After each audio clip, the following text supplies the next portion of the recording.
Şimdi memur sendikacılığı ile işçi sendikacılığı arasındaki en önemli fark, işçi sendikalarında grev hakkı var, memur sendikacılığında böyle bir hak yok. İşçi sendikalarında siyaset yapma hakkı var, memur sendikacılığında böyle bir hak yok. Bu da aslında bize göre çok mantıksız bir şey. Yani işçiye sen siyaset yapabilirsin. Memura gelince bu yasak konuluyor. Herkes özgürce siyaset yapma hakkına sahip olmalıdır. Öte taraftan işçi sendikalarındaki toplu sözleşme haklarından sadece üye olanlar faydalanabiliyor. Oysa memur sendikacılığında böyle bir şey yok. 4688'de böyle bir düzenleme maalesef yapılmamış. Biz bunun bir an önce yapılmasını istiyoruz. Mücadelemiz bu yönde. Emek veriyorsak bu emeğe mutlaka saygı olması lazım. Emek verenler bu haklardan yararlanmalıdır. Evet. Kılık kıyafetle ilgili biliyorsunuz bu kılık kıyafet yönetmenliği 1980 darbesini yapan Kenan Evren tarafından çıkarılan bir yönetmenliktir. Yani darbe ürünü bir yönetmenliktir. Bununla ilgili biz 2013 yılının 18 Mart'ından bu tarafa Memur Sen Konfederasyonu olarak sivil itaatsizlik kararı alarak, ki bu karar her yıl yenileniyor ve bu sivil itaatsizlik eylemimiz devam ediyor. Ta ki bu yönetmenlik kaldırılıncaya kadar.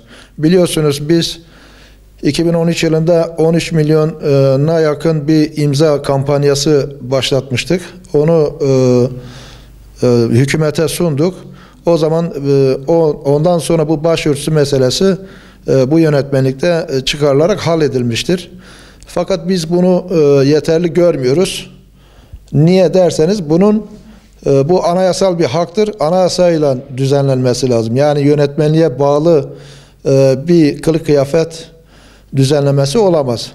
Yani hatta yasalarımızda kılık kıyafetin geçmesi bile bize göre abestir. İsteyen istediği şekilde giyinebilmelidir.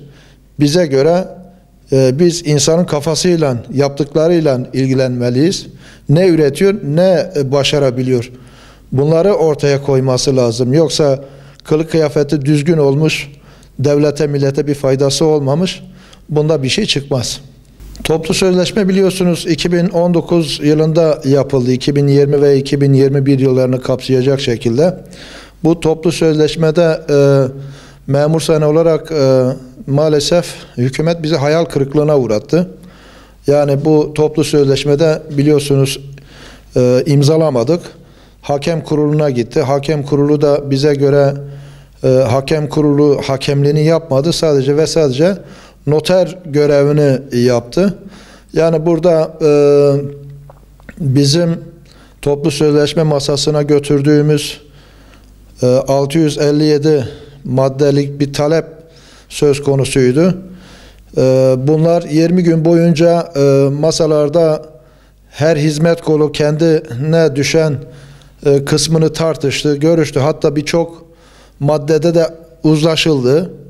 Ama 20 gün sonra bakan hanım çıktı, dedi ki siz oransal zammı kabul etmezseniz biz de bu anlaştığımız maddeleri kabul etmeyiz.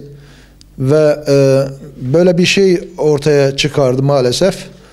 Onlar da imzalanmayınca bu sene maalesef istediğimiz sonucu elde edemedik.